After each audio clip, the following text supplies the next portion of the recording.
Edi 32 tahun, warga kampung basis Kelurahan Simpang Sendar, Kecamatan Buai Pematang Ribu, Ranau Tengah, kembali harus berurusan dengan polisi setelah kembali tertangkap mengedarkan narkoba. Tersangka baru 2 bulan bebas dari hukuman penjara karena kasus yang sama. Polisi dari Satuan Narkoba Polres Oku Selatan menangkap tersangka di rumah kontrakannya bersama barang bukti sabu-sabu sebanyak 2 paket besar dengan berat 14,8 gram, 31 paket kecil 7,81 gram, dan 7 butir ekstasi warna hijau. Polisi kembali memburu tersangka setelah menerima laporan. Di rumah tersangka kembali melakukan aktivitas peredaran narkobanya di kawasan wisata Danau Ranau.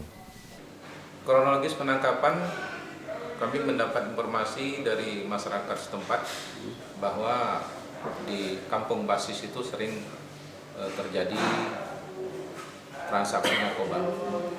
Kemudian mendapat laporan tersebut, kami melakukan penyelidikan ke sana. Kemudian dikira pukul 00.44 WIB kita melakukan penggerbakan di kosan, ya, di kontrakannya tersangka ED, dan didapat di sana ED berada di dalam. Tersangka kini menjalani pemeriksaan di Polres Oku Selatan dan kembali terancam hukuman minimal 6 tahun penjara.